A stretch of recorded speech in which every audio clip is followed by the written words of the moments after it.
नमस्कार, DD news पर आप दो टूक देख रहे हैं। मैं हूं अशोक श्रीवास्तव। 2024 के लोकसभा चुनाव, महालोकसभा चुनाव जो हैं, उनके चुनावी पारा चढ़ने लगा है, माहौल गरमाने लगा है। और इसका जो हमें नजारा मिला, यानी चुनावी माहौल गरमाने का जो एक मामला मिला, वो इससे मिलता है कि अब प्रधानमंत्री नरेंद्र मोदी पर निजी हमले और उनके खिलाफ विपक्ष के नेताओं की अपशब्द और गालियों की बौछार शुरू हो गई है। और यह जब बौछार होती है तब आप समझ लीजिए कि मामला कहीं ना कहीं गरमा रहा है। तो आज चुनावी माहौल गरमाया जब आज आरजेडी की एक नेता, जी हां, लालू यादव की बेटी मीसा भारती ने साफ साफ कहा कि अगर उनकी सरकार सत्ता में आई तो प्रधानमंत्री नरेंद्र मोदी जेल में होंगे।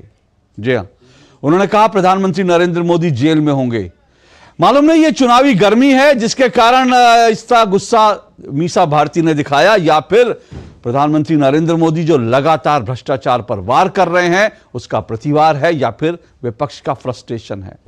यह कहना मुश्किल है, लेकिन इतना तय है कि चुनाव अब वास्तव में गरमा रहा है, क्योंकि मीसा भारती का प्रधानमंत्री पर इस तरह से प्रहार करना साफ साफ दिखा रहा है कि प्रधानमंत्री नरेंद्र मोदी अपनी चुनावी सभाओं में लगातार जो भ्रष्टाचार का मुद्दा उठा रहे हैं, वो मामला जो है विपक्ष को कहीं ना कहीं पिंच कर रहा है, चोट कर रहा है। और क्योंकि अरविंद केजरीवाल, दिल्ली के मुख्यमंत्री अरविंद केजरीवाल जेल में हैं, उनको अब तक बेल नहीं मिली है, और इसलिए भी विपक्ष के नेता कहीं ना कहीं भ्रष्टाचार के मुद्दे पर तमतमाए हुए हैं। आज के कविता को भी सीबीआई ने अपनी हिरासत में ले लिया। के कविता जो तेलंगाना के पूर्व मुख्यमंत्री की बेटी है, उनको भी जमानत नहीं मिल रही। और प्रधानमंत्री लगातार बार बार कह रहे हैं कि भ्रष्टाचार के मुद्दे पर कोई समझौता नहीं होगा। वो ये भी कहते हैं कि अब तक जो आपने देखा वो तो ट्रेलर है, अभी तो आपने जो है स्टार्टर देखे हैं, और छोड़ूंगा नहीं किसी को भी। भ्रष्टाचार की एक एक पाई वसूली जाएगी। जिन लोगों ने जनता के पैसे लूटे हैं उनको छोड़ा नहीं जाएगा। प्रधानमंत्री नरेंद्र मोदी ये कहते हैं, और विपक्ष की तरफ से पलटवार क्या होता है कि अगर हम सत्ता में आए तो प्रधानमंत्री नरेंद्र मोदी जेल में होंगे। इससे पहले आपको याद होगा कि राहुल गांधी ने भी कुछ दिन पहले ही यह कहा था कि अगर हम सत्ता में आ गए तो फिर जो लोग आज कार्रवाइयां कर रहे हैं वो लोग सावधान हो जाएं, वो लोग बचेंगे नहीं। क्या ये बदले की भावना से बयान दिए जा रहे हैं, या फिर विपक्ष प्रधानमंत्री नरेंद्र मोदी के भ्रष्टाचार के मामले के जवाब में वो सत्ताधारी पार्टी के भ्रष्टाचार को मुद्दा बनाना चाहता है? यह मत भूलिए, पिछली लोकसभा चुनाव यानी 2019 के लोकसभा चुनाव में भी यह कोशिश की गई थी। चौकीदार चोर है का नारा उछाला गया था। प्रधानमंत्री नरेंद्र मोदी को भ्रष्टाचारी दिखाने की कोशिश हुई थी। राफेल डील का मुद्दा उठाया गया था, लेकिन विपक्ष के हाथ कुछ नहीं आया। एक बार फिर विपक्ष क्या भ्रष्टाचार के मुद्दे पर प्रधानमंत्री नरेंद्र मोदी को घेरने की कोशिश कर रहा है, या फिर विपक्ष का फ्रस्ट्रेशन अब नजर आने लगा है? क्योंकि जब इस तरह से बिगड़ती है भाषा तो फिर समझ में आता है कुछ ना कुछ मामला तो गड़बड़ है। दो टूक में आज हम इसी पर चर्चा करेंगे। इससे पहले आगे बढ़े, आज देखिए मीसा भारती ने किस तरह से प्रधानमंत्री नरेंद्र मोदी पर ये कहा कि वो जेल जाएंगे, और बीजेपी के राष्ट्रीय अध्यक्ष जेपी नड्डा ने कैसे उसका प्रतिवाद किया, कैसे उसका जवाब दिया।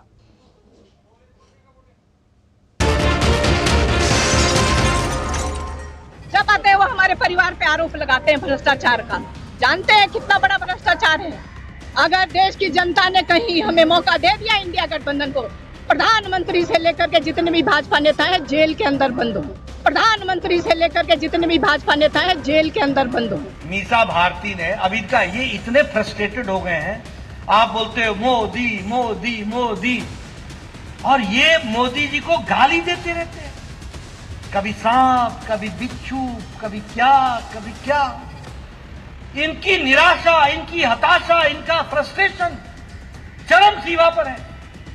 अभी जिसने 23 साल तक सबसे सर्वोच्च पद पर रह करके 12 साल से ज्यादा चीफ मिनिस्टर और अब 10 साल से ज्यादा प्रधानमंत्री के रूप में मोदी जी ने देश के प्रधान प्रशासक के रूप में काम किया, और एक भी दाग नहीं है। ऐसे को मीसा भारती बोलती है मैं चुनाव के बाद जेल में भेजूं। पूरे देश में भ्रष्टाचारियों पर कड़ी कार्रवाई हो रही है। इसलिए इंडी अलायंस के लोग मोदी के खिलाफ एकजुट हो रहे हैं। अब मजा देखिए देश में क्या चल रहा है। एक तरफ मोदी है जो कहता है भ्रष्टाचार हटाओ, और दूसरी तरफ वो लोग हैं जो कहते हैं भ्रष्टाचारी बचाओ। ये सारे लोग जो भ्रष्टाचारियों को बचाने के लिए निकले हैं ना, कान खोल करके सुन ले। मोदी को कितनी भी धमकियां दे दें, भ्रष्टाचारियों को जेल जाना ही पड़ेगा।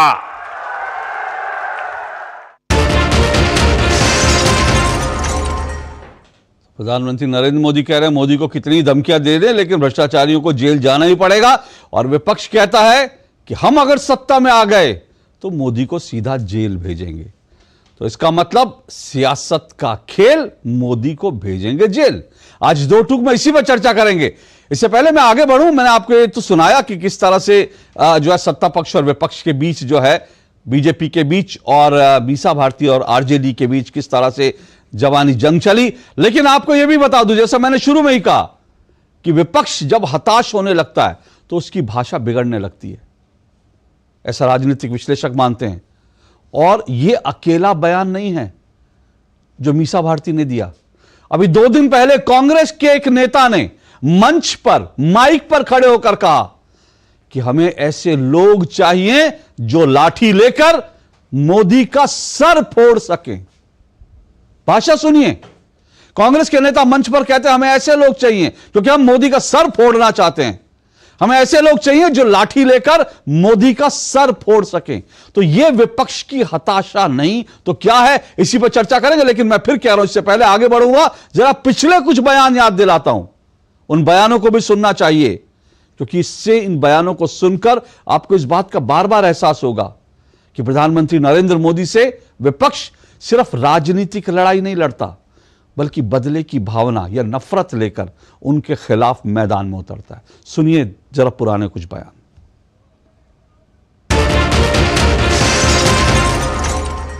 आके और पूरी तरह से तानाशाही स्वरूप में आ गया है कि हिटलर की राह चलेगा तो हिटलर की मौत मरेगा। यहाँ के लोगों ने जिस व्यक्ति को चुना वो नरेंद्र मोदी दरअसल औरंगजेब के आधुनिक अवतार है। तो मैं तो कहता हूं कि वो एक सांप है, वो एक बिछुआ है। मैं दिल्ली बैठ के राजनीति नहीं करता, मैं लखनऊ बैठ के राजनीति नहीं करता, मैं तो सड़क का आदमी, अपने साथी के लिए मार भी दूंगा और मर भी जाऊंगा। ना मरने से डरता, ना मारने से डरता, दोनों से नहीं डरता। और भाई ड्रामेबाजी करने को कोई कुछ ही कर ले, नरेंद्र मोदी से कौन लड़ेगा? हम लड़ेंगे जो ठोक। वो गुजरात समझ रहा 4% मुसलमान है गुजरात में, यहाँ 42% मुसलमान है यहाँ गुजरात। हम लाठी धरैया आदमी चाहिए, नरेंद्र मोदी के मूड फोरैया आदमी चाहिए, और रात दिन तंग करके यह चीन भेजने वाला आदमी चाहिए। हमारे देश की मिली जुली संस्कृति का यह प्रतीक है।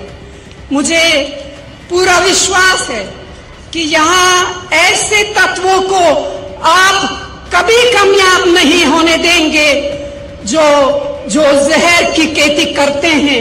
मत ನೀವೇನಾದರೂ ತಪ್ಪು ತಿಳ್ಕೊಂಡ್ರಿ, ಮೋದಿ ಅಂದ್ರೆ ಈ ವಿಷದ ಹಾವಿದ್ದಂಗೆ। अच्छा वाला हमारे लड़के वहां पे वर्ल्ड कप जीत जाते, वो वहां पे पनौती हरवा दिया। ये गाली क्यों दे रहे पता है? ये मोदी उनको आंखों में चुभता क्यों है? इसका कारण है मैं इनके सैकड़ों हजारों करोड़ रुपयों के घोटालों की पोल खोल रहा हूं। मैं इन लोगों के परिवार के खिलाफ, परिवारवाद के खिलाफ आवाज उठाता हूं। मैं सही करता हूं नहीं करता हूं? आप जम्मू कश्मीर से लेकर तमिलनाडु तक देखिए, जहां जहां परिवारवादी पार्टियां राज कर रही हैं, वो परिवार तो मजबूत हुआ, लेकिन वो राज्य बर्बाद हुआ है कि नहीं हुआ है? वो परिवार मजबूत हो गए, वो राज्य मजबूत नहीं हुआ। जब मैं परिवारवाद का विरोध करता हूं, जब मैं कहता हूं कि परिवारवाद लोकतंत्र के लिए खतरा है, जब मैं कहता हूं कि परिवारवाद नई टैलेंट को उभरने नहीं देता, जब मैं कहता हूं कि परिवारवाद युवाओं का अवसर रोकता है, तो ये लोग जवाब नहीं देते हैं। उल्टा क्या कहते हैं? ये कहते हैं मोदी का कोई परिवार ही नहीं है। क्या परिवार वालों को चोरी करने का लाइसेंस मिल गया है क्या? ना तुम्हारा परिवार है इसलिए चोरी करने की छूट।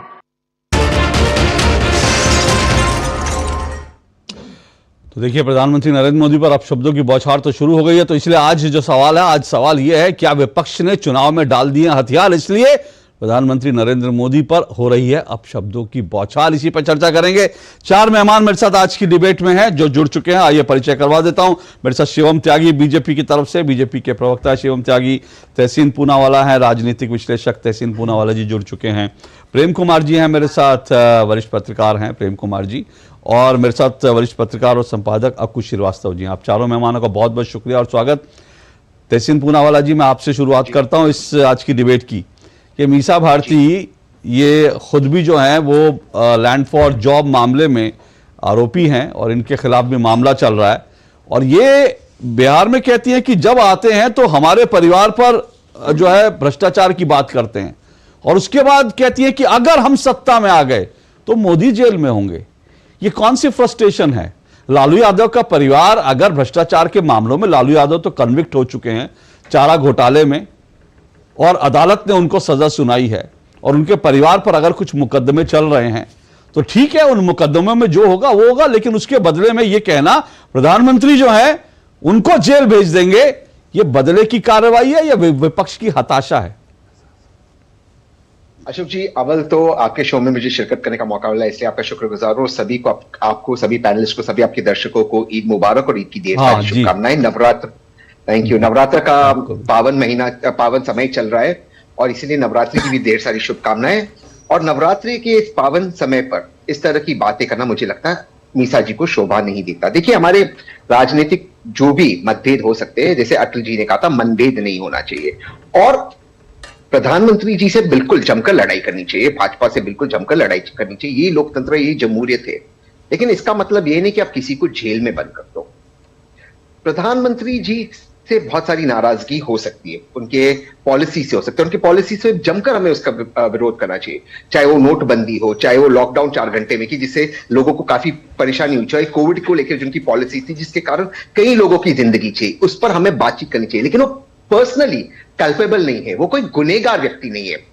आप जो ये भी कह देते कि मैं हमेशा कहता हूं भाजपा एक करप्ट पार्टी है, लेकिन कोई घर पे पैसे नहीं ले जा रहा, तो व्यक्तिगत नहीं होना चाहिए, हमें पार्टी और मुद्दों पर लड़ाई करनी चाहिए। साथ ही साथ मैं ये भी हिदायत देना चाहता हूं इंडिया अलायंस को कि हमारे जो मुद्दे हैं, यानी कि क्योंकि मैं अपने आप को विपक्ष में समझता हूं, कि बेरोजगारी, जो कोविड के समय सरकार ने साथ छोड़ दिया था लोगों का, अभी जो एक हार्ट अटैक का पेंडेमिक चल रहा है, उत्तर भारत में कैंसर का पेंडेमिक चल रहा है, उस पर सरकार की घेरो, हम इसको जेल में डालेंगे, उसको जेल में डालेंगे, फिर हमारे में भाजपा में क्या फर्क रहेगा? आज मैं आपके शो में, आप मुझे हमेशा मौका देते आने का, और मैं हमेशा आपके शो पे आके कहता हूं 2 सिटिंग मुख्यमंत्री जेल में, केजरीवाल जी और हेमंत सोरेन जी। अगर हमें उस चीज को बदलना है, उस राजनीति को, उस राजनीति को हम नहीं बदल सकते, उस राजनीति को ही करते जिसका हम विरोधाभास कर रहे हैं। हम ये नहीं कह सकते हम मोदी जी को जेल में डालेंगे। अगर हम कह रहे हैं हमें केजरीवाल जी को बाहर निकालना है, तो ये राजनीति बंद होनी चाहिए, एक नई राजनीति होनी चाहिए, और इस तरह के स्टेटमेंट्स बिल्कुल नहीं होना चाहिए। मैं इससे बिल्कुल इत्तेफाक नहीं रखता हूं। I don't support such statements. लेकिन तहसीन जी, आरजेडी के तमाम ये बयान तो दे दिया गया, और मुझे तो जब बयान मैंने सुना तो ऐसा लगा कि वो कुछ गुस्से में या फ्रस्ट्रेशन में उन्होंने बयान दे दिया। बाद में आरजेडी के तमाम प्रवक्ता और बाकी विपक्ष के तमाम प्रवक्ता डिबेट चैनल में चैनल में बैठ के कह रहे हैं कि भाई हम देखिए, इसमें बीजेपी ने भी भ्रष्टाचार किया, कई सारे मामले हैं, और इसलिए जो है प्रधानमंत्री बचेंगे थोड़ी, हम सत्ता में आएंगे तो जांच करवा के जेल में भेज देंगे, तो उसको उस तरह से जस्टिफाई किया जा रहा है। नहीं, इलेक्ट्रोल बॉन्ड्स का स्कैम है, लेकिन वो थोड़ी ना मोदी जी घर पे लेके गए, अमित शाह जी घर पे लेके गए। देखिए इस तरह की राजनीति, और मैं इसके भी खिलाफ हूं कि जो केजरीवाल जी पे हो, मैं आपके शो पे हमेशा कहता हूं ये राजनीति बंद होनी चाहिए। ये हम लोगों को जेल में भेजने की राजनीति बिल्कुल बंद होनी चाहिए। हम एक लोकतांत्रिक देश है, किसी को भी जेल में नहीं जाना चाहिए इस तरह की बातों पर। प्रॉब्लम यह है कि भाजपा कहेगी नहीं केजरीवाल को जेल में होना चाहिए और फिर उस पर डिबेट चालू हो जाती है। ये नहीं होना चाहिए पीरियड। मैं एक के लिए स्टैंड लूं, दूसरे के लिए नहीं, ये सही नहीं है। दूसरी चीज, भाजपा को भी सोचना चाहिए, उनके नेताओं को, जो प्रधानमंत्री को जो अपशब्दों का उनके लिए प्रयोग होता है, मैं उसके खास खिलाफ हूं, लेकिन प्रधानमंत्री जी ने भी उन शब्दों का प्रयोग किया है। मैं खैर पास में नहीं जाना चाहता हूं। आपने एक एग्जाम्पल दिया जहर की खेती सोनिया जी का, मौत का सौदागर, सबसे पहले इन शब्दों का प्रयोग माननीय प्रधानमंत्री जब गुजरात के मुख्यमंत्री थे उन्होंने किया, उसके बाद कांग्रेस ने की। तो ये शब्दों का भी प्रयोग नहीं होना चाहिए। कोशिश होनी चाहिए सब अपनी अपना राजनीतिक जो डिस्कोर्स है उसको उठाए, इस तरह की बातें ना हो, और एक दूसरे को जेल में भेजने की बिल्कुल बातें नहीं होनी चाहिए। और एक पॉलिटिकल बात से मैं अपनी बात समाप्त करता हूं। मीसा जी ने ये कह भी दिया, फिर बेफायदा होगा, उसको पॉलिटिकल नुकसान ही होगा ना। जो व्यक्ति सोचता है कि मुझे भाजपा को वोट शायद मैं नहीं दूं क्योंकि भाजपा विंडिक्टिव है, वो सोचोगे आप भी विंडिक्टिव है, चाहे वो आपके पास आएगी। पॉलिटिकली इसमें नुकसान भी होगा, तो इसे पॉलिटिकल नुकसान भी होगा। तो इस तरह की बातें बिल्कुल ना करें। लोगों को जेल में भेजना, मुद्दों पर राजनीति करें, जमकर करें। और मैं कह रहा हूं, अगर इस देश में आप मुद्दों पर राजनीति करते, जैसे मैं आपके शो में आता हूं, मुझे कभी नहीं टोका गया कोई बात बोलने से। मैं जमकर हर बात की मैं क्रिटिसाइज करता हूं केंद्र की सरकार को, शिवम के साथ आता हूं, मुझे नहीं रोका जाता है। तो आप मुद्दों पर बात करें, सेंसिबल बात करें, ऐसी मेरी सलाह इन लोगों को। ओके, आपकी सलाह अच्छी सलाह है। मुझे लगता है कि सही बात है कि इस तरह के बयान जो है देने से किसी भी तरह से आरजेडी को, विपक्ष को कोई फायदा होता दिखता नहीं। फ्रस्ट्रेशन जरूर दिखती है, क्योंकि वो साथ साथ ये भी कहती है अगर हम सत्ता में आ गए, तो उनको लगता है कि उनको लग रहा है कि अगर हमारे पास सत्ता का एक मौका मिल गया, सरकार में आने का एक मौका मिल गया, तो हम फिर जो है मोदी को छोड़ेंगे नहीं। ये भाव जाता है, जो मतलब मुझे लगता है वोटर्स इस देश का पसंद नहीं कर रहा।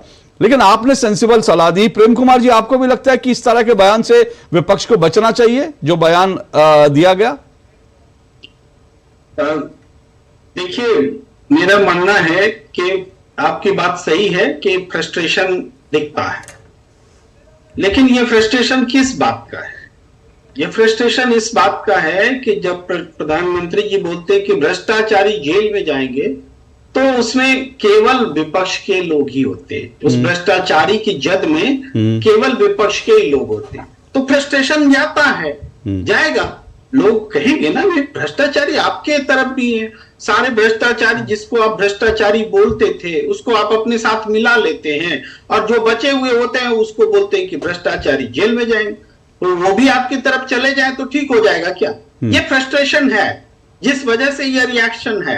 फिर भी रिएक्शन को जस्टिफाई हम भी नहीं करते, लेकिन इस दोनों बातों को एक साथ देखते हैं कि ये फ्रस्ट्रेशन इसलिए है क्योंकि प्रोवोकेशन है। जी, आप कह रहे हैं कि प्रोवोकेशन है, इसलिए जो है फ्रस्ट्रेशन है। शिवम त्यागी, क्या ये प्रोवोकेशन बीजेपी कर रहे हैं, जिस तरह से विपक्ष के नेताओं को टारगेट किया जा रहा है? क्योंकि एक पूरा नैरेटिव इस चुनाव में ये चल रहा है कि भाई जो बीजेपी के साथ है वो पाक साफ है, उसका कुछ नहीं, और बाकी जो बीजेपी के खिलाफ है वो भ्रष्ट है, और शायद उसका फ्रस्ट्रेशन जो है वो कहीं ना कहीं दिख गया। देखिए अशोक जी, एक तो आपका बहुत बहुत शुक्रिया कि मैं अकेले ही यहाँ पर स्टूडियो में हूँ और किसी कांग्रेसी को आपने यहाँ नहीं बुलाया। जो प्रधानमंत्री का लाठी से, डंडे से सर फोड़ने की बात कर सकता है, मेरा तो फोड़ ही देता। भाई आजकल ये लाठी डंडा ही चला रहे हैं, क्योंकि चुनाव तो जीत नहीं पा रहे, इलेक्टोरली तो बिल्कुल जीत नहीं पाते, कहीं नजर नहीं आते। 40 पे हैं इस बार, आई वंडर कि डबल डिजिट में भी होंगे। लेकिन विषय यह है कि जिस तरीके से भाषा का इस्तेमाल हो रहा है, ये कह किसको रहे हैं जिसको जेल भेजने की बात हो रही है? आदरणीय प्रधानमंत्री श्री नरेंद्र मोदी जी को कह रहे हैं कि हम आपको जेल भेजेंगे। वो आदमी जहां से उठकर आए हैं, वो तो जगह बेहद गरीबी, बेहद निचले स्तर की थी। एक बैकवर्ड आदमी चाय बेचते बेचते यहां तक पहुंचा, और इस देश के शीर्ष पदों पर सेवा करने का उसको मौका मिला, क्योंकि इस देश की जनता ने उनको यहां पर बिठाया। आप उनको जेल भेजेंगे, भेज दीजिए। आपने जेल भेजने के पहले प्रयास नहीं किए क्या? आपने इस देश में नरेंद्र मोदी जी को 12-12 घंटे इन्वेस्टिगेशन नहीं हुई क्या? वही केसेस बाद में कोर्ट में खारिज नहीं हुए क्या? उन्हीं केसेस में सारा प्रोपेगेंडा नहीं हुआ क्या? उनको बार बार जो है हर तरीके से परेशान करने की कोशिश नहीं हुई क्या? इसी दूरदर्शन में उन पर 10 साल तक बैन नहीं लगा क्या? कर लीजिए। किसको जेल भेजने से डरा रहे हैं भाई? जो अपनी जेल जैसी जिंदगी पिछले 60 साल में वही जी कर आया है, जिसकी हिम्मत है भेज दीजिए। पहले भी आपने भेजने की कोशिश करी, आगे भी भेज दीजिए। एक गरीब का बच्चा जब ऊपर आकर बैठकर देश की सेवा करे, किसी को बर्दाश्त कैसे हो जाएगा? इलेक्टोरली आप जीत नहीं सकते, वोट आपसे उनसे लिए नहीं जाते, उनके बराबर मेहनत आपसे की नहीं जाती, बेहतर जनता से संवाद कर नहीं सकते, युवाओं को मुद्दा एड्रेस कर नहीं सकते, देश के बुजुर्गों को एड्रेस कर नहीं सकते, देश के गरीबों को एड्रेस कर नहीं सकते, देश के और बिजनेसमैन तक को भी सिर्फ गाली देने के अलावा आपके पास कोई विजन नहीं है। तो वो जो गरीब आदमी जहां से आया है और जहां पहुंच गया है, वो आपको कैसे बर्दाश्त होगा? बिल्कुल नहीं हो सकता। जिनकी पैदाइश ही बिल्कुल 5-7 स्टार और सिल्वर गोल्ड डायमंड स्पून से हुई हो, उनको तो ऐसा प्रधानमंत्री बिल्कुल बर्दाश्त नहीं होगा। अब विषय आता है जेल डालने का। मैं तो सिर्फ एक ही चीज कहना चाहता हूं, इस देश में हर एक भ्रष्टाचारी किसी भी पार्टी में हो, जेल जाना चाहिए अगर उसने भ्रष्टाचार किया। और मैं तो सिर्फ एक ही चीज कहता हूं, उसके लिए इस देश में कोर्ट है। लेकिन ये चैलेंज देना, ये डराना, डरा भी उस आदमी को रहे हैं जिस पर आप जितना एजेंडा प्रोपेगेंडा थोप सकते थे उसको थोपा है आपने इस देश। और सुनिए, जहां तक बात गालियों की है, मैं तो सिर्फ एक ही चीज कहना चाहता हूं, चाहे वो लाठी मारने की बात हो, चाहे वो गंदी नाली का कीड़ा कहने की बात हो, चाहे मोदी मर जा तू की बात हो, चाहे उनकी माताजी को कहने की बात हो, चाहे उनके परिवार को कहने की बात हो, और क्या क्या नहीं, चाहे निजी जीवन से लेकर कुछ तो ऐसा बचा ही नहीं है जो उनको आपने कहा नहीं। लेकिन उसके बाद भी इस देश की जनता उनको प्यार करती है, प्रेम करती है और समझती है। और जेल जाने वालों के लिए मैसेज क्लियर है।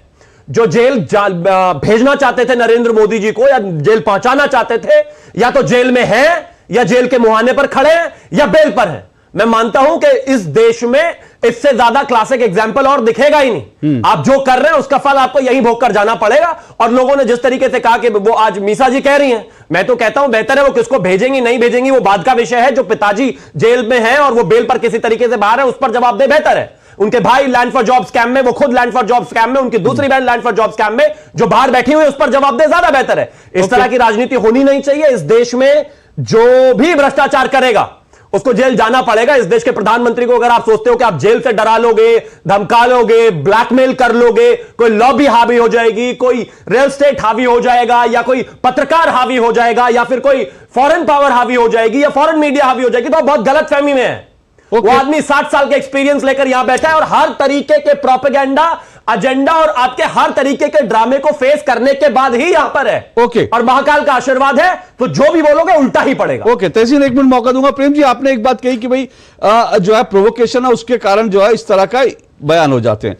क्या ये एक मैसेजिंग नहीं हो रही कि भाई विपक्ष जो है, विपक्ष की तरफ से, मैं कहता हूं कि विपक्ष की तरफ से क्या इस तरह की मैसेजिंग नहीं हो रही कि भाई वो विपक्ष जो है वो दरअसल चुनाव हार चुका है? मान लीजिए कि अगर ये बदले की कार्रवाई के तहत भी हो रहा हो, तो जैसा तहसीन ने कहा कि भाई आप इस मुद्दे पर लड़ सकते हैं, इस मुद्दे पर बीजेपी को घेर सकते हैं, उल्टा ये कहना कि भाई हम आएंगे तो हम भेज देंगे, तो ये आपकी फ्रस्ट्रेशन के साथ साथ ये भी दिखाता है कि आप कहीं ना कहीं स्वीकार कर रहे हैं कि आप ये चुनावी लड़ाई हार चुके हैं। देखिए अशोक जी, ये कंक्लूजन आप निकाल रहे हैं कि चुनावी लड़ाई हार चुके हैं इसलिए फ्रस्ट्रेशन में बोल रहे हैं। नहीं, मेरा आप इससे विपरीत हो सकता है। मैंने एक बात रखी है, बिल्कुल वही अपनी आपको कोट करते हुए रख रहा हूं। तो ऐसा संभवतः इसलिए कि आपने इतने सारे बयान रखे हैं, सबके सब बीजेपी विपक्ष को ग्रिल करने वाले हैं, और वो बयान है जो बीजेपी के खिलाफ वाले। काश इसको भी थोड़ा सा बैलेंस अगर किया होता तो हमें लगता कि नहीं भाई ये बातें जो है इस किस्म की दोनों तरफ से होती हैं, तो फ्रस्ट्रेशन उधर वाला भी फ्रस्ट्रेशन दिखलाइए ना। तो उनके भी तो बयान में फ्रस्ट्रेशन रहता है, दिखता है। हम हमेशा इसे, हमें विपक्ष के ही किसी नेता के बयान को लेकर के पुराने सारे बयान को जोड़ करके एक पैकेजिंग करके प्रधानमंत्री जी की सुरक्षा में खड़े आते हैं। तो प्रधानमंत्री जी ने क्या ऐसे विपक्ष को के खिलाफ नहीं बोले, या उनके नेताओं ने नहीं बोले, लगातार बोले? तो उस तरह की पैकेजिंग तो हम देखते नहीं है। तो ये भी एक तरह का प्रोवोकेशन ही है, ये भी प्रोवोकेशन है विपक्ष के लिए, पूरी तरह से प्रोवोकेशन। जी ठीक है, ओके। तहसीन एक मिनट रुकिएगा, क्योंकि प्रेम जी ने एक सवाल उठाया, मैं उस पर अक्कू जी का जरूर रिएक्शन लेना चाहूंगा। अक्कू जी, क्या आपको लगता है कि मीडिया भी इसमें कई बार बायस हो जाता है, या जैसा उन्होंने प्रेम जी ने कहा कि भैया एक तरफ की चीजें वो पैकेजिंग करके दिखा दी जाती हैं, उसके कारण जो है प्रोवोकेशन हो जाता है? क्या उसके लिए मतलब हम मीडिया के लोग भी जिम्मेदार है कि वो एक तरफ की पैकेजिंग, हालांकि मैं ऐसा नहीं है कि दोनों तरफ से बयानबाजी नहीं होती है, लेकिन मैं बहुत पीछे जाने की बजाय मैंने सिर्फ ये कोशिश करी कि भाई पीएम को लेकर जब फ्रस्ट्रेशन विपक्ष दिखाता है, मैंने उसकी बात करी। इसमें ऐसा नहीं है कि बीजेपी की तरफ से कभी कुछ बयान नहीं हो। जी अशोक जी, जहां तक पीएम को लेकर के बयान है या विपक्ष को लेकर के बयान है, वो अलग अलग स्थितियां हैं। ये बात दूसरी है कि जो भारतीय जनता पार्टी है या उसके नेता हैं, वो बड़े नेता अपेक्षाकृत मैं कह रहा हूं कम होते हैं उनसे बनस्पत उसके। लेकिन असल में रोचक दूसरा मामला, रोचक ये है कि मीसा भारती का मामला। मीसा भारती ने जिस तरीके से कहा, उन्होंने दो शब्दों का प्रयोग किया। एक तो अगर में, क्योंकि आशंकाएं हैं, दिक्कत है, कॉन्फिडेंस नहीं है, आप इतना ही कॉन्फिडेंस तो कहिए कि हमारी सरकार आ रही है, हम ये करने जा रहे हैं, ठीक है, आपका एक रेजोल्यूशन पता लगता है। दूसरी बात यह है कि मीसा भारती का खुद का रिकॉर्ड जो रहा है वो उनकी नब्ज को दबाता है। पाटलिपुत्र संसदीय क्षेत्र जो है वो उनकी ही नहीं, उनके पिताश्री की भी नस को दबाता है। लालू यादव जी 2009 में लड़े, हारे।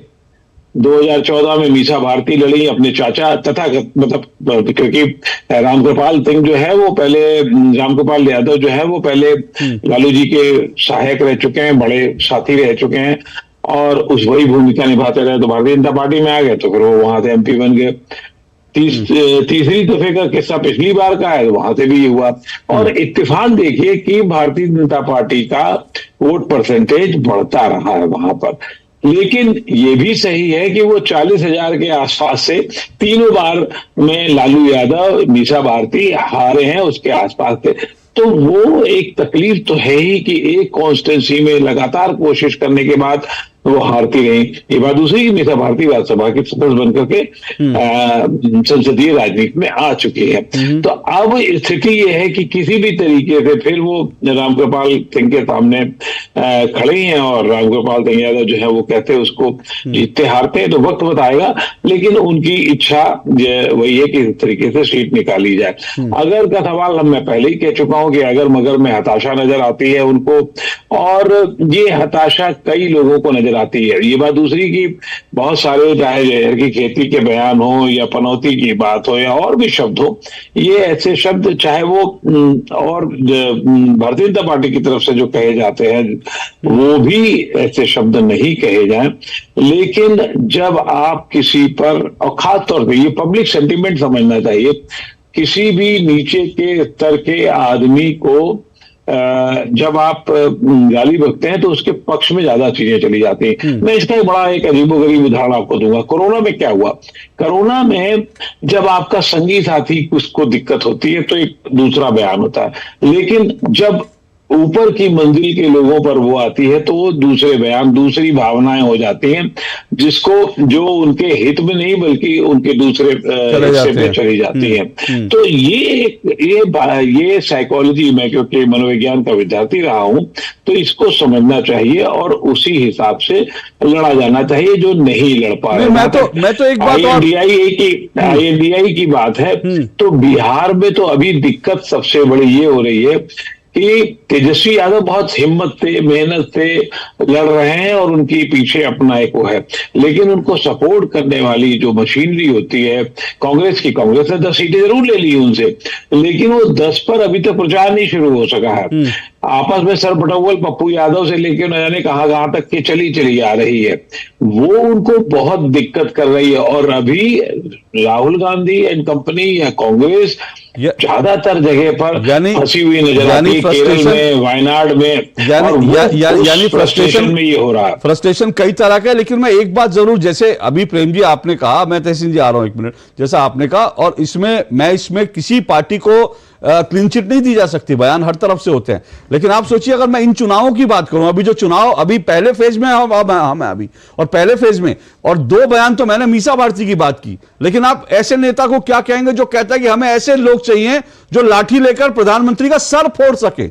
अब आप सोचिए इससे ज्यादा शर्मनाक क्या हो सकता है? आप देश के प्रधानमंत्री का सर फोड़ने के लिए आप इस तरह के लोगों को जुटाने की कोशिश कर रहे हैं कि प्रधानमंत्री का सर फोड़ सके। मैं आऊंगा इस पर, तहसीन जी आपका भी रिएक्शन लूंगा, लेकिन इससे पहले मैं आपको खबर बता दूं, जानकारी के तौर पर बता दूं। इस वक्त आप जानते हैं कि जो तमाम वैज्ञानिक हैं वो ये इस तरह का प्रेडिक्शन कर रहे हैं कि इस बार हीट वेव जो है वो खतरनाक हो सकती है। तो हीट वेव को लेकर आज चुनाव प्रचार की गर्मी के बीच प्रधानमंत्री ने जो असल गर्मी है उससे जो है उसको लेकर क्या तैयारियां, उसको लेकर उन्होंने समीक्षा बैठक की है प्रधानमंत्री नरेंद्र मोदी ने, वो जरा आपको दिखाता हूं। कि प्रधानमंत्री ने 2024 में जो है इस साल किस तरह से हीट वेव को लेकर के भारत की क्या तैयारियां, इसका पूरा जायजा लिया प्रधानमंत्री नरेंद्र मोदी ने, और कैसे भारत तैयार हो रहा है, क्योंकि ये गंभीर विषय है। चुनाव की गर्मी अपनी जगह है, लेकिन इस बार हीट वेव को लेकर जो है बहुत तरह की खबरें जो हैं, बहुत तरह की अब तक जो हैं वो वैज्ञानिकों ने अनुमान जताए हैं, जिसके कारण लोगों को अपना बचाव करना पड़ेगा हीट वेव से, और ये बड़ा ज़रूरी है। इसलिए सरकार की क्या तैयारी है उसको लेकर प्रधानमंत्री नरेंद्र मोदी ने आज बैठक की है। प्रधानमंत्री ने हेल्थ सेक्टर की जो तैयारियां हैं इस हीट वेव के संदर्भ में, वो भी उन्होंने उसको लेकर भी तैयारियों का जायजा लिया है। हॉस्पिटल्स की सिचुएशन क्या है ये भी उन्होंने जायजा लिया, और प्रधानमंत्री को बताया गया कि किस तरह से जो मैक्सिमम टेम्परेचर है, किन किन एरियाज में कहाँ जाने की जो आशंकाएं जताई जा रही हैं, कि कितना टेम्परेचर कहाँ जा सकता है, और उसको लेकर उन्होंने तमाम चीज़ों का जायजा लिया है।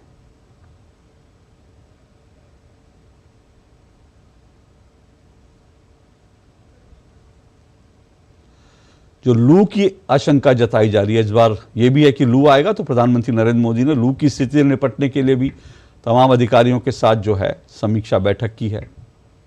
जैसा मैंने कहा कि अस्पतालों में क्या सिचुएशन है, क्योंकि अगर हीट वेव होती है और सड़कों पर जो खास करके गरीब लोग होते हैं उनको सबसे ज़्यादा हिट करती है, तो इस हीट वेव का पूर्वानुमान और सामान्य से अधिक तापमान कहाँ कहाँ ज़्यादा रहेगा उसकी पूरी जानकारी प्रधानमंत्री ने ली, और जिसको भी इसके लिए ज़रूरत हो उसको लेकर स्वास्थ्य की क्षेत्र की क्या तैयारियां, उन सब की समीक्षा प्रधानमंत्री नरेंद्र मोदी ने आज ये समीक्षा बैठक की है।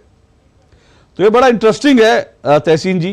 प्रधानमंत्री नरेंद्र मोदी अपने व्यस्त चुनावी कार्यक्रम में एक एक दिन में वो कई कई रैलियां कर रहे हैं, उसके बाद वो हीट वेव को लेकर के कैसे भविष्य की चुनौतियां जो हैं उसको लेकर भी अभी वो तमाम समीक्षा कर रहे हैं, सब चीज़ों को समझ रहे हैं, और विपक्ष के नेता जो है उनको जेल भेजने, उनका लाठी से सर फोड़ने की बात कर रहे हैं। तो ये कहां से कहां पहुंच गई विपक्ष की राजनीति।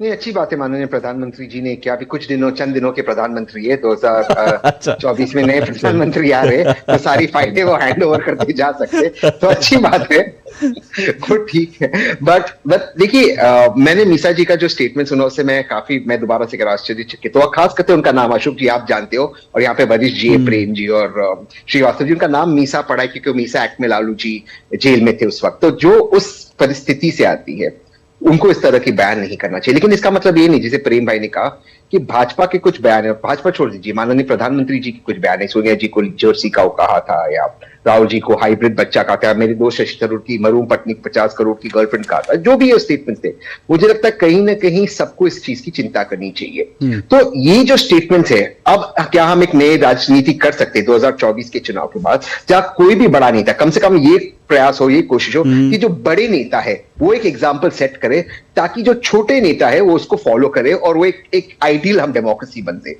कभी कभी चुनावी भाषण में हो जाता है, यहां वहां बातें हो जाती है, एक आध कोई गलती हो जाती, लेकिन लगातार जिस तरह से स्तर गिरता जा रहा है, मुझे लगता है ये चिंता का विषय हमारे देश के लिए। मैं किसी एक पक्ष का साइड नहीं ले रहा हूं। देखिए, हमारी डिबेट में होता क्या है कि हम कहेंगे कांग्रेस गलत है, बीजेपी बिल्कुल सही है, बीजेपी की नहीं हम सही है, कांग्रेस गलत है। हमें स्तर को कलेक्टिवली उठाना है, और कहीं ना कहीं अगर प्रधानमंत्री जी ये काम करते हैं, या जो बड़े नेता है राहुल जी ये काम करते हैं, जो वो एक कॉन्शियस एफर्ट करे, और सिर्फ इसी नहीं, पर्सनल जिंदगी में भी हमारी जो भी एनिमोसिटी, हमारी जो भी विपक्ष, हमारा जो भी विपक्ष हो, एक दूसरे के साथ पॉलिटिकली पर्सनली जब मिले, प्रेम से मिले, आदर से मिले, और एक दूसरे से बात करे, कहीं ना कहीं सरकार विपक्ष को इन्वॉल्व करे, कहीं ना कहीं विपक्ष सरकार को बोलने का मौका दे, तो मुझे लगता है स्तर उठ सकता है। लेकिन पर तहसीन, एक बात जरूर मैं यहां पर कहूंगा। देखिए, होता क्या है कि मुझे एक उदाहरण अच्छे से याद आता है। अगर आप कह रहे हैं कि मैं फिर कह रहा हूं कोई पार्टी कोई नेता अछूता नहीं, लेकिन होता क्या है कि कहीं ना कहीं ऐसा आभास है, अगर मैं गलत हूं तो आप मुझे जरूर करेक्ट कर सकते हैं, लेकिन बीजेपी में भी ऐसे लोग बयान देते हैं, पर उसके बाद एक दिखता है कि करेक्टनेस के लिए कुछ किया गया या नहीं भी किया गया, तो उसके बाद उस व्यक्ति ने दोबारा अपना बयान उस तरह का नहीं दिया, क्योंकि कहीं ना कहीं उसको एक मैसेजिंग गया कि भाई ये नहीं चलेगा। लेकिन होता दूसरी तरफ क्या होता है कि कांग्रेस के अंदर एक के बाद एक नेता जो है बयान देता है। मैं किसी का नाम नहीं लेता, लेकिन कांग्रेस की एक प्रवक्ता है, वो हर टेलीविजन डिबेट में जो है कुछ ना कुछ गाली देती है, वो ऐसी गाली देती है जो सब सुनते हैं, ऐसे आप शब्दों का इस्तेमाल करती हैं। अगर कांग्रेस में कोई उनको टोकने वाला होता तो शायद एक गाली के बाद दूसरी गाली नहीं देती, लेकिन दूसरी गाली देती है, तीसरी गाली देती है। एक उदाहरण हमारे सामने है कि प्रधानमंत्री नरेंद्र मोदी, जब डॉक्टर मनमोहन सिंह प्रधानमंत्री थे और नवाज शरीफ ने उनको कहा देहाती बहू जैसा व्यवहार करते हैं, तो नरेंद्र मोदी तो गुजरात के जो है चीफ मिनिस्टर थे, उन्होंने विरोध किया। उन्होंने कहा कि भारत के प्रधानमंत्री के लिए इस तरह के शब्दों का उपयोग गलत है। लेकिन जब भारत के प्रधानमंत्री को दुनिया के आज बाकी जगह से जब कोसा जाता है तो कांग्रेस जो है उस कोरस गीत में शामिल हो जाती है। तो यह लगता है ना कि कहीं ना कहीं अंतर एक दिखता है। पर ये माननीय प्रधानमंत्री थे मोदी जी, जिन्होंने प्रधानमंत्री मनमोहन सिंह जी के लिए कहा था पार्लियामेंट के अंदर किस तरह से शावर लेते रेनकोट पहनकर, और जो भाजपा के नेता थे प्रधानमंत्री मनमोहन सिंह जी को पार्लियामेंट के अंदर चोर कहते थे। और राजीव गांधी जी के लिए स्लोगन निकला था गली गली में शोर है, राजीव गांधी चोर है। तो भाजपा ने भी ये सब किया है, भाजपा और उस वक्त की जनता दल हो, ये स्लोगन्स निकले थे। मैं उससे ज्यादा महत्वपूर्ण बात जो आपने कही वो कांग्रेस को लेकर, क्योंकि मेरा जो सजेशन है कांग्रेस के लिए, मैं चाहता हूं भाजपा हारे। तो कांग्रेस को सोचना चाहिए कि जवाहरलाल नेहरू महात्मा गांधी की पार्टी, और महात्मा गांधी और जवाहरलाल नेहरू ने एक एग्जाम्पल सेट किया। कितने भी डिफरेंसेस थे, चाहे सरदार वल्लभ पटेल भाई पटेल के साथ थे, राजेंद्र प्रसाद जी के साथ थे, वो लिखकर आदर से उन डिफरेंसेस को सेटल करते थे। वही लोकतांत्रिक तरीका, एक दूसरे को ट्रोल नहीं करते थे। हो क्या गया है कि इस सेटअप के अंदर जो लिबरल सेटअप है उसके अंदर वो इकोसिस्टम के अंदर वहां ताली बज जाती है, तो आप उस ताली के लिए और करते हो।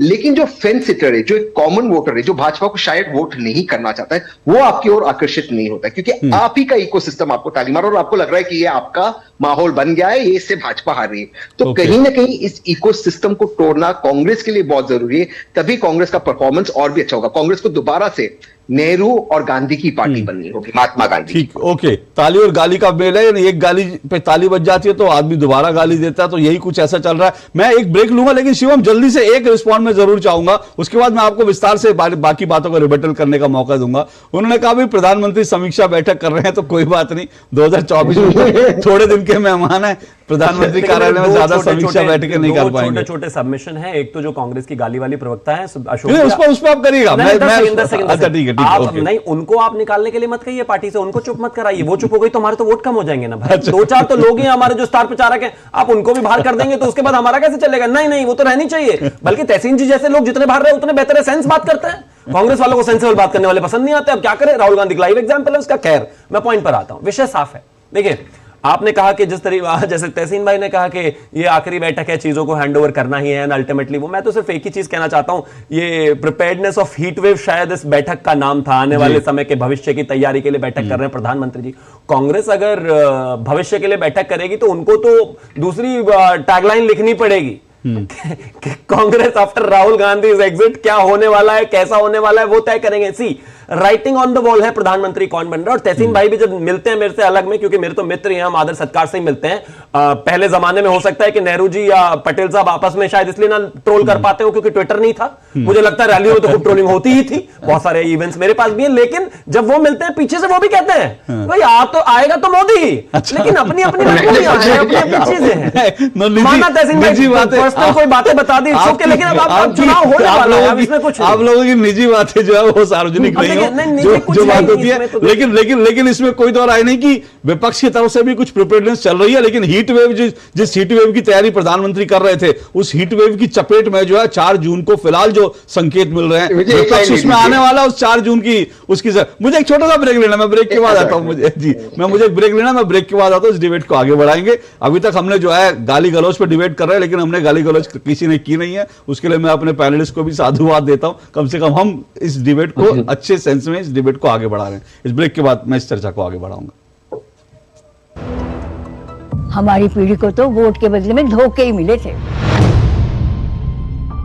और हमारी पीढ़ी को बस गरीबी हटाओ के नारे। पानी ढोती थी, इज्जत दांव पर लगाकर अंधेरे में शौच को जाती थी, धुएं में आंखें जलाती थी, और फिर हमें मिले मोदी जी कामदार। हमारा दर्द महसूस किया है मोदी जी ने, तभी तो झट से भेज दिए बिजली, पानी, गैस, शौचालय। अब घर में बीमारियां कम हो गई है ना अम्मा? हाँ। दवा का खर्चा घटा है और ढेर सारा समय बचा है। हमारे जैसे करोड़ों निकले हैं गरीबी से बाहर। पर मम्मी भाभी, मोदी जी कहते हैं कि ये तो बस ट्रेलर है, आगे पूरे भारत से गरीबी हटाने की गारंटी है मोदी जी की। और मोदी को जिताना हमारी गारंटी है। कमल का बटन दबाएं, भाजपा को जिताएं। ग्रेजुएटी का चेक है, बस इन पैसों को हम कहीं इन्वेस्ट कर दें जहां हमें इनकी चिंता ना करनी पड़े और रेगुलर इनकम भी आती रहे, फिर बस। तो फिर फिक्स्ड इनकम म्यूचुअल फंड्स में डाल दीजिए। म्यूचुअल फंड्स में डाल दीजिए ना। अरे पापा, फिक्स्ड इनकम म्यूचुअल फंड्स चुने हुए interest bearing company bond, government bond और मनी मार्केट में पैसा डालते हैं, इक्विटी मार्केट में नहीं। और सिस्टमैटिक विड्रॉल प्लान के जरिए आपको on the dot fixed amount भी मिलती रहेगी। म्यूचुअल फंड्स में फिक्स्ड इनकम वाली बात सही है। म्यूचुअल फंड निवेश बाजार जोखिमों के अधीन है। योजना से जुड़े सभी दस्तावेजों को ध्यान से पढ़ें। तुम्हें पता है इन्वेस्टर्स के लिए एक इन्वेस्टर प्रोटेक्शन फंड होता है IPF, लेकिन अगर तुम्हारा ट्रेड एक्सचेंज पर एग्जीक्यूट नहीं हुआ या फिर कोई गारंटीड रिटर्न्स वाली स्कीम है तो ये IPF आपकी मदद नहीं कर सकता है। और अगर आपका ब्रोकर ही डिफॉल्टर बन जाए तो फिर IPF आपको कॉम्पेंसेशन दिला सकता है। कहाँ से सीखा? NSE की साइट पर। सोच कर, समझ कर, इन्वेस्ट कर। Happy birthday my dear. अरे ये क्या? एप्सिलॉन मेरी नई स्कूटी के लिए। ओए बनो सयानी, नहीं तो पैसों पे फिर जाएगा पानी। मतलब? सुनो, ऑनलाइन लर्निंग एप्स को जांच परख कर RBI अधिकृत बैंक NBFC से ही आप लोन लीजिए। और अधिकृत एप्स या अनजान लोगों से निजी जानकारी शेयर करना यानी धोखा। दादू बन गई सियानी। गिफ्ट नहीं खोलेंगे? RBI कहता है इनसे सुनिए। जानकार बनिए, सतर्क रहिए। यकीन है खुद पर है नाज। सुनती हूँ अपने मन की आवाज। कभी शर्मीली तो कभी हूँ जाबाज। रुकना मेरी आदत नहीं, थमना मेरी चाहत नहीं। मैं हूँ नारी, यही मेरा अंदाज। हर जिम्मेदारी मैं बखूबी निभाती हूँ। वोट दे, प्राउड वोटर कहलाऊंगी। पूरे देश संग चुनाव का पर्व मनाऊंगी। गोल्डी छोले मसाले, जहाँ जाए रिश्ते बनाए। जहाँ जाए रिश्ते बनाए, गोल्डी मसाले। तो दो टुक आप देख रहे हैं और चर्चा कर रहे हैं हम नया सियासी खेल, मोदी को जेल। मीसा भारती ने, लालू यादव की बेटी ने कहा कि अगर हम सत्ता में आ गए तो फिर मोदी को जेल भेजेंगे। क्या यह फ्रस्ट्रेशन है या विपक्ष ने हार मान ली है या विपक्ष ने हथियार डाल दिए हैं? क्योंकि विपक्ष तभी करता है मोदी पर आरोपों की बौछार जब उसको डाल देता है हथियार। इसी पर चर्चा करें। चार मेहमान मेरे साथ जुड़े हुए हैं। शिवम त्यागी मेरे साथ जुड़े हुए हैं, तहसीन पूनावाला, प्रेम कुमार जी, अकुश श्रीवास्तव जी। शिवम त्यागी, एक बात जो है बार बार यहां पर उठ रही है कि भाई इस तरह की बयानबाजी हर तरफ से होती है, कोई पहला मौका नहीं, आपकी पार्टी की तरफ से भी होती है। तहसीन जी कह रहे हैं कि भाई क्या ये नई राजनीति शुरू होनी चाहिए, और वो कह रहे हैं कि भाई अब आप सत्ता में हैं, सबसे बड़ी पार्टी है देश की, तो बीजेपी की जिम्मेदारी ज्यादा बड़ी है कि इस तरह की राजनीति शुरुआत करे कि इस तरह के अपशब्द या फिर किसी के ऊपर ऐसी भाषा ऐसा इस्तेमाल ना हो। नहीं, बिल्कुल नहीं होना चाहिए। मैं तो कहता हूं अशोक जी, आप कहीं पर भी देख लीजिए, 100 से ज्यादा बार इस देश के प्रधानमंत्री को गाली दी गई है। और कमाल की बात यह है कि जब से वो मुख्यमंत्री बने उसके बाद से ही लगातार ये चालू है। और 2005, 6, 7 के बाद से तो इतना परोक्ष रूप से इस तरीके से गालियों की सीजन है कि जो जितना गाली देता है उसको प्रमोशन भी मिलता है। तहसीन जी ने जो बात बोली, अगर यही बात है उन्होंने जाकर इमरान मसूद के विषय में कांग्रेस को बोल दी होती तो ये दिन देखना पड़ता क्या आज? तहसीन जी ने जो ये बात बोली, अगर यही बात सुप्रिया श्रीनेत के विषय में कांग्रेस को बोल दिया जाता तो आज उनको ये दिन देखना पड़ता क्या आज? तहसीन जी ने जो बात बोली, और तमाम जो नेता है जो आदरणीय प्रधानमंत्री जी को गाली देते हैं और फिर उनके बाद उनको प्रमोट कर दिया जाता है, अगर इस तरह की भाषा का इस्तेमाल करने से लोगों को रोक दिया जाता तो ये डिस्कॉर्स यहां तक आता ही नहीं। और विषय सिर्फ आदरणीय प्रधानमंत्री जी के साथ साथ और भी है इस देश में। आपने देखा होगा पिछले 6 महीने में किस तरीके से सनातन को गाली देने की बयार चली है। कांग्रेस का एक एक नेता, कांग्रेस के अलायंस वाला एक एक नेता किस तरीके से चुपचाप बैठा रहा, सुनता रहा, सहता रहा, और कोई बोलने की हिम्मत ही नहीं की। क्यों? अगर आकर एक शब्द इस बारे में बोल देते कि नहीं ऐसा नहीं होना चाहिए तो क्या कुछ हो जाता, कुछ वोट कम हो जाते? नहीं। आज जिस तरीके की बात होती है, आज जिस तरीके से देश के प्रधानमंत्री को गाली दी जाती है, दीजिए, मैं मानता हूं जवाब जनता दे रही है और आने वाले समय में भी देगी, लेकिन आप अपने लिए क्या स्टैंडर्ड सेट कर रहे हैं, यह भी देखने का विषय है। और सबसे महत्वपूर्ण विषय यह भी है कि इस देश में आदरणीय प्रधानमंत्री जी के विषय को लेकर एक बात तो आप साफ मानेंगे कि जो कुछ ये एलीट लॉबी के लोग हैं, इनको नरेंद्र मोदी नाम बर्दाश्त ही नहीं होता। आपको पॉलिटिकल राइवलरी है, लड़ाई झगड़ा करना है, करिए खूब, जनता के बीच में बात करिए, मुद्दे उठाइए, आप हमसे डिसएग्री करेंगे, जाहिर है ऑपोजिशन है, डिसएग्री कर रहे हैं, करिए, लेकिन आप पर्सनली जाकर 4 कदम गाली देते हैं, और जो गाली देता है उसको प्रमोशन मिल जाता है, जो गाली देता है उसको गांधी परिवार सराखों पर बिठाता है, जो गाली देता है उस आदमी को बड़ा चढ़ाकर हर जगह आगे लाकर खड़ा किया जाता है। करिए, लेकिन जनता ने उनको बाकूल जवाब दिया है और आगे भी देंगे। ओके, तो प्रेम जी, क्या कांग्रेस और विपक्ष में ऐसे नेताओं को प्रमोट किया जाता है? और जैसा शिवम कह रहे हैं कि भाई एक वर्ग है, चाहे लीड क्लास हो या विपक्ष में, जो प्रधानमंत्री नरेंद्र मोदी से नफरत की हद तक जो है वो चला जाता है उनका विरोध करते करते। देखिए अशोक जी, क्या ये सच नहीं है कि संसद के भीतर जो गाली दी विधोड़ी जी ने और उनको प्रमोट नहीं किया गया, सच नहीं है क्या? क्या ये सच नहीं कि तेजस्वी सूर्या लगातार मैं समझ रहा हूं, मैं बीच में नहीं बोलना चाहता ना, मैं बोलूंगा भी नहीं बीच में। प्रेम जी एक चीज बताइए, उनको सो कॉज नोटिस दे दिया गया और इमरान मसूद को क्या किया आपने? बदूड़ी जी को तुरंत सो कॉज नोटिस दिया गया, अध्यक्ष जी ने जवाब मांगा। इमरान मसूद ने जिसने कहा था कि नरेंद्र मोदी की बोटी बोटी कर दूंगा, उसका क्या किया आपने? और कर दिया, बुला लिया। बदूड़ी जी को टिकट भी इस बार नहीं मिली। जी प्रेम जी बोलिए। देखिए, दोनों में से कोई भी बातें जो संसद में हुई है उसका जवाब नहीं है। जो घटना हुई है उसमें तो वैधानिक रूप से संसद में एक्शन होना चाहिए। अच्छा, तो बाहर गाली है, संसद में गाली है। अब देखिए, बाहर गाली नहीं है, तो हम कैसे बात कर पाएंगे? कैसे बात कर पाएंगे? प्रेम जी संवाद कर रहे हैं आप, तो मैं तो छोटा भाई हूं आपका, इतना तो हक रखता ही हूं। कोई नहीं, गाली तो यहाँ भी है और वहां भी है। स्टूडियो में भी गाली है, संसद में मैं मानता हूं मर्यादा है, लेकिन गाली तो गाली है, और हमने तो उस पर जवाब मांगा, कांग्रेस ने प्रमोशन दे दिया। ओके प्रेम जी, अपनी बात पूरी कर। तो ये है। दूसरी तरफ है कि सबसे जो एक पॉइंट जो मिसिंग है इस पूरी बातचीत में, वो है कि चुनाव आयोग क्या कर रहा है, क्या करता है इस पूरे दौरान।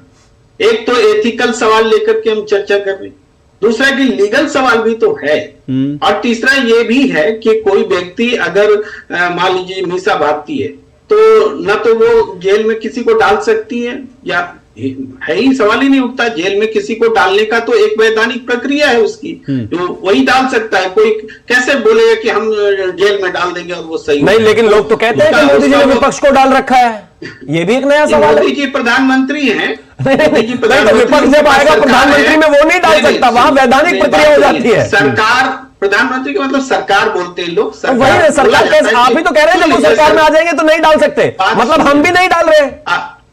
तब तो हिपोथेटिकल बोल रही ना वो। अच्छा, तो उसका वो हाइपोथेटिकल बोल रहे हैं, लेकिन मोदी जी डाल सकते हैं, ये रियल बात है। ऐसा एक तो लाइन बाय लाइन मैं परेशान नहीं कर रहा, लेकिन अच्छा है जो हम बोल रहे हैं उनकी पूरी बात।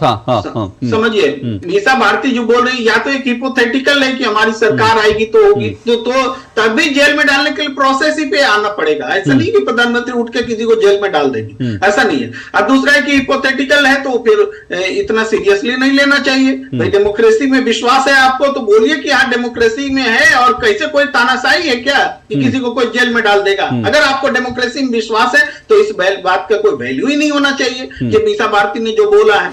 और ये दूसरे पॉइंट, लेकिन अगर इसमें थोड़ा भी वैल्यू है तो भाई चुनाव आयोग को आना तो चाहिए कि भाई मीसा भारती आप ऐसा नहीं बोल सकती, या दूसरे लोग भी आगे ऐसा ना बोले, एक नजीरी दे, एक मीटिंग ही करे, एक तय ही कर ले कि कैसे बात करनी है। क्योंकि अभी आने वाले समय में अभी बहुत सारे विषय पर आपको ऐसे ही विषयों पर बात करनी पड़ेगी अशोक जी। आप देख लीजिए, हर चुनाव का हमारा एक्सपीरियंस यही है, क्योंकि ऐसा नहीं कि यही अंत हो गया है, आगे और भी ऐसी बिल्कुल इसमें चुनाव आयोग कहाँ है? इसमें कोई दो राय नहीं। अभी तो चुनाव का, फिर कह रहा हूं, अभी तो पहले चरण की वोटिंग जो है 7 दिन बाकी है, और जैसे जैसे चुनाव की गर्मी बढ़ेगी और वेदर की भी गर्मी बढ़ेगी, नेताओं के जो है सर जो है वो उस पर जो है इस तरह की भाषा जो है सर चढ़कर बोलेगी। तो अक्कू जी, क्या चुनाव आयोग इसमें उसकी जिम्मेदारी है? क्या चुनाव आयोग अपनी भूमिका का निर्वहन नहीं कर पा रहा है? क्या इस वजह से इस तरह के बयान लगातार हो जाते हैं जिस तरफ प्रेम जी इशारा कर रहे हैं? देखिए, जहां तक चुनाव आयोग की भूमिका की सवाल है, तो चुनाव आयोग सिर्फ एक सात्विक तत्व की तरीके से है। वो कह देगा, सुन लेगा, कुछ सजा नहीं दे पाता है वो उसको। आज तक कितने भी मामले हुए हैं जिसमें सबको चेतावनी दे करके छोड़ दिया गया है, चाहे कंगना रनौत हो, चाहे सुरजेवाला हो, चाहे कोई हो, वो उसका काम सिर्फ ये है कि आप उसको एक नोटिस देते हैं, फिर वो अपने जवाब देता है, फिर वो कह देता है कि भाई साहब ऐसा नहीं कीजिए, ऐसा करिए। तो नोटिस से ज्यादा होती है। चुनाव आयोग ने तमाम ऐसे मुद्दे रहे, चाहे विधायकों के को लेकर के हो, सांसदों को लेकर के, उनके बयानों को लेकर के, उनके पाला बदल को लेकर के हो, बहुत ज्यादा बड़ी भूमिका नहीं हो पाती है। और खासतौर से नैतिकता की जब बात आती है तो कतई नहीं हो पाती है।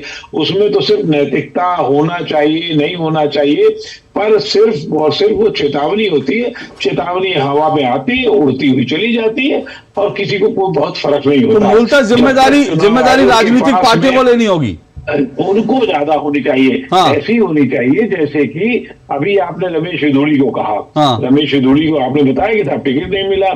फिर उसके बाद प्रज्ञा ठाकुर थी जिन्होंने ऐसा बयान दिया, उनको टिकट नहीं मिला, उनको टिकट नहीं मिला। अनंत हेगड़े थे, अनंत हेगड़े को टिकट नहीं मिला। लेकिन यहाँ पर अभी शिवम जी ने जो 2-4 नाम गिराए उसको सबने आपने टिकट तो उमा भारती जी को भी नहीं मिला और कई लोगों को नहीं मिला। नहीं उमा भारती को आज उमा भारती कहने का मतलब टिकट नहीं मिलना ये नहीं है, सजा नहीं है, ये मैं कहना चाह रहा हूँ। नहीं प्रमोशन मिलना सजा है। हो टिकट मिलना सजा नहीं है, प्रमोशन मिलना सजा है। गजब का तर्क ढूंढ कर लाए प्रेम जी, इतना तो कांग्रेस का प्रवक्ता नहीं बोल पाता कसम से। प्रमोशन तो शिवम आप रुक जाओ, मैं बात कर लेता हूँ उससे।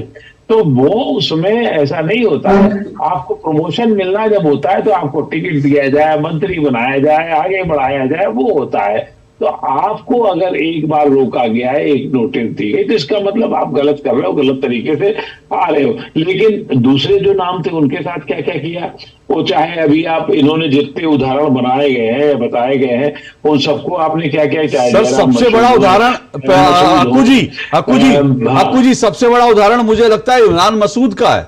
उसका बोटी बयान जो है, और वो हर पार्टी में डार्लिंग होता है, हर पार्टी में नेता डार्लिंग होता है।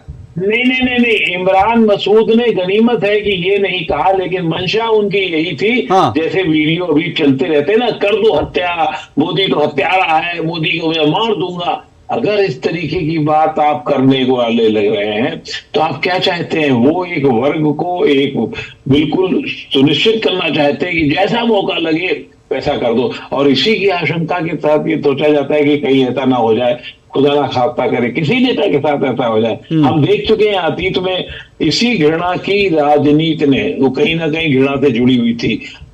2 प्रधानमंत्री खोए हैं।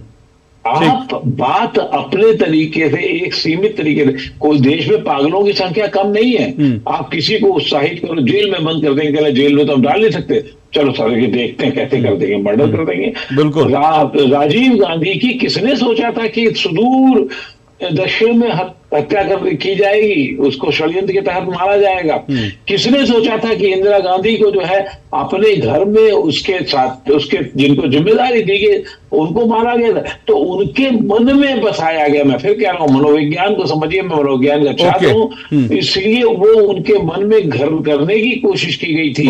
ये बहुत खतरनाक बात है। अगर पार्टियों ने नहीं रोका तो दिक्कत होगी। हाँ। और उस पे कोई भी किसी की भी सूली चढ़ जाएगी, दिक्कत होगी और दिक्कत शुरू होगी। मैं तो कह रहा हूं 2 बयान मैंने अभी के बताए, कुछ छोटे नेताओं के भी बयान होंगे, लेकिन 2 बयान तो मैंने आपको बता दिया, सर फोड़ने वाला, जेल डालने वाला। और चुनाव में अगर सर फोड़ने, जेल में डालने, इस तरह का माहौल बनाएंगे तो मुझे लगता है इससे चुनाव माहौल और खराब ही होगा, बेहतर नहीं होगा, क्योंकि फिर पलटवार दूसरी तरफ से भी होंगे, वहां भी भाषा की मर्यादाएं तोड़ी जाएंगी, और ये सब चीजें ना हो तो बेहतर है। लेकिन राजनीतिक पार्टियां इसके लिए तैयार कितनी है, इसके लिए चाहती कितना है, इच्छा शक्ति कितनी, ये बड़ा सवाल है। मैं आता हूं, एक और ब्रेक मुझे लेना, ब्रेक के बाद तहसीन जी आ रहा हूं आपके पास सीधा, फिर बाकी मेहमानों के पास भी एक एक करके मौका दूंगा इस छोटे से ब्रेक के बाद।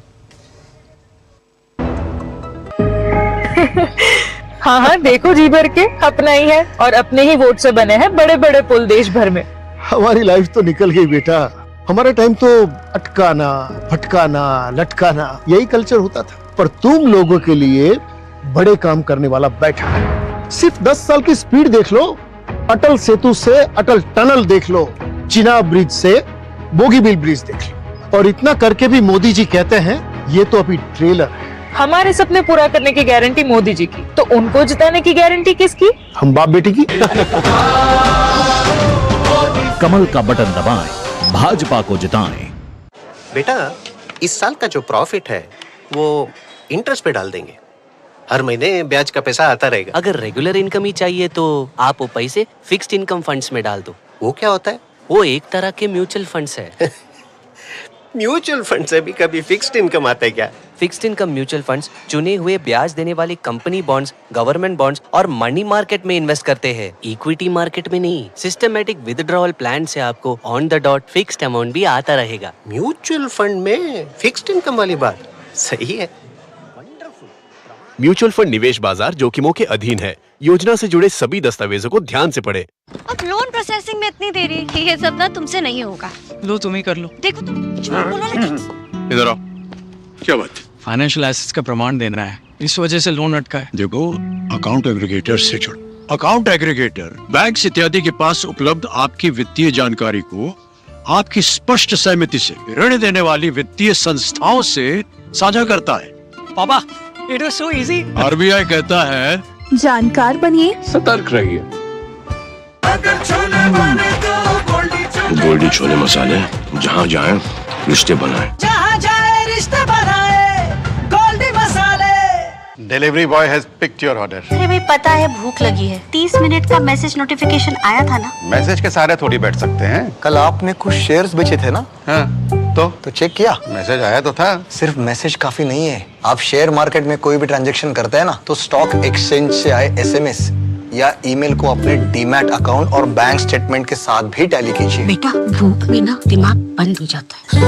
सोच कर समझ कर इन्वेस्ट कर।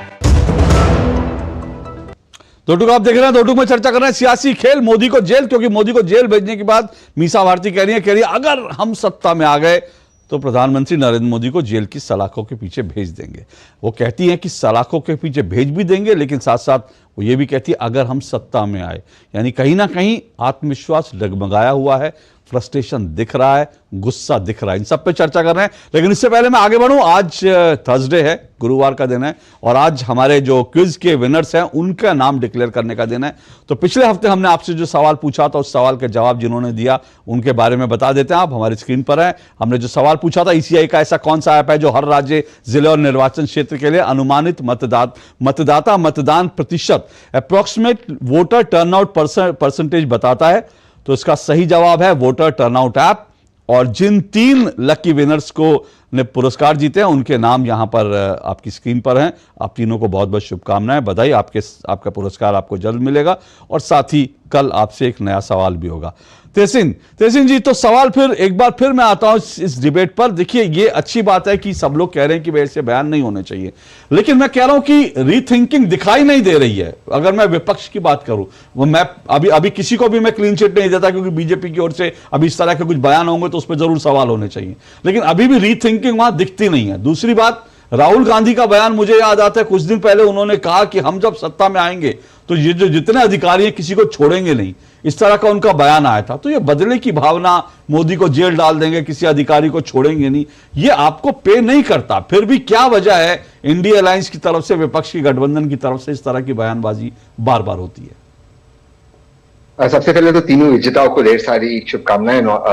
जीते वो आपके क्विज में उनकी जो जीत हुई। लेकिन देखिए, आपने जो सवाल पूछा, इसमें एक आगे का सवाल ये उठता है कि इसको अगर रोकना है, इस तरह की बयानबाजी को कैसे रोका जाए। और मैं श्रीवास्तव जी की बात से बिल्कुल इत्तेफाक करता हूं कि इलेक्शन कमीशन, चुनाव आयोग के पास ज्यादा पावर है नहीं, और इस मामले में मैं इसके खिलाफ हूं कि उसके पास ज्यादा पावर आए। देखिए, फ्रीडम ऑफ स्पीच को बरकरार रखना सबसे पहली प्राथमिकता होनी चाहिए, लेकिन उस फ्रीडम ऑफ स्पीच का जो दुरुपयोग हो रहा है उस पर काम करना राजनीतिक दलों की जिम्मेदारी होनी चाहिए, ना कि चुनाव आयोग की। ये बहुत एक थिन लाइन है जिस पे मैं बात कर रहा हूं।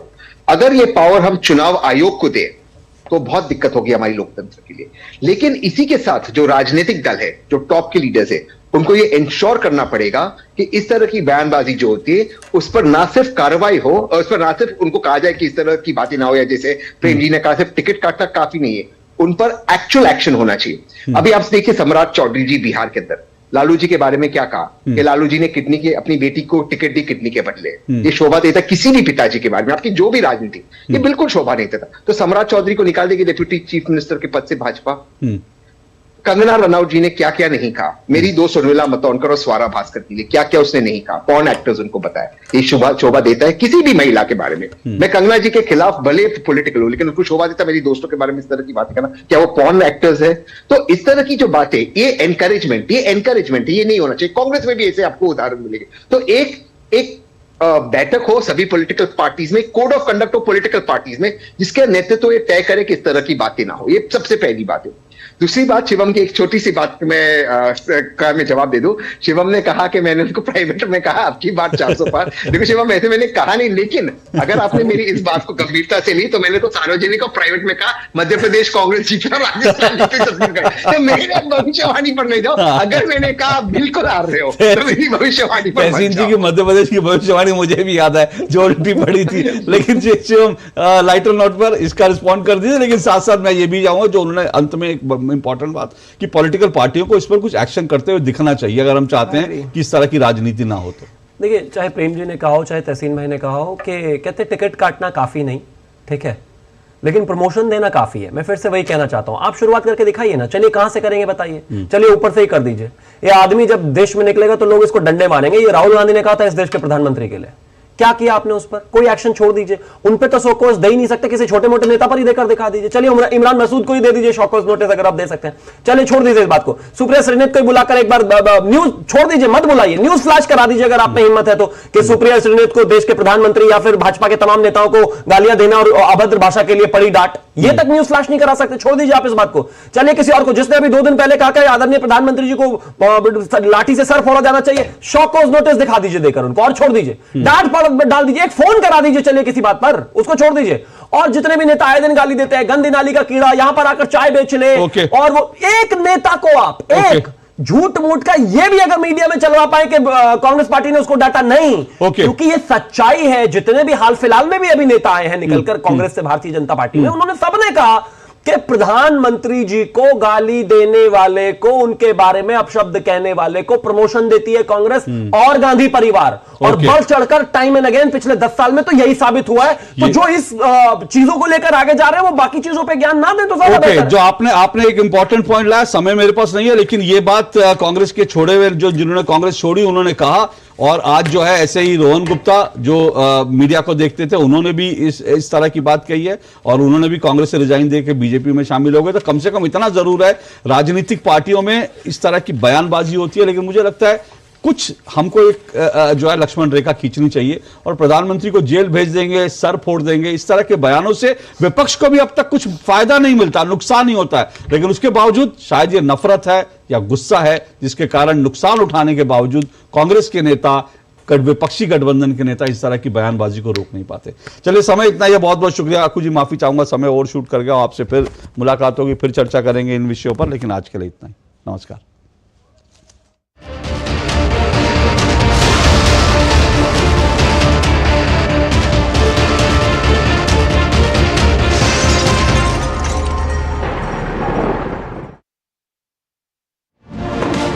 दुनिया की बिसात, शहमात का खेल, वैश्विक कूटनीति, सियासी तालमेल, उभरती नई विश्व व्यवस्था, पर्यावरण अर्थव्यवस्था, ग्लोबल वार्मिंग ही नहीं ग्लोबल वार्निंग भी,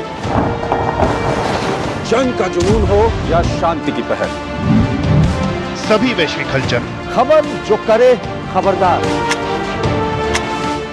देश देशांतर से जिसका सरोकार, बात दुनिया जहान की, खबर दुनिया की।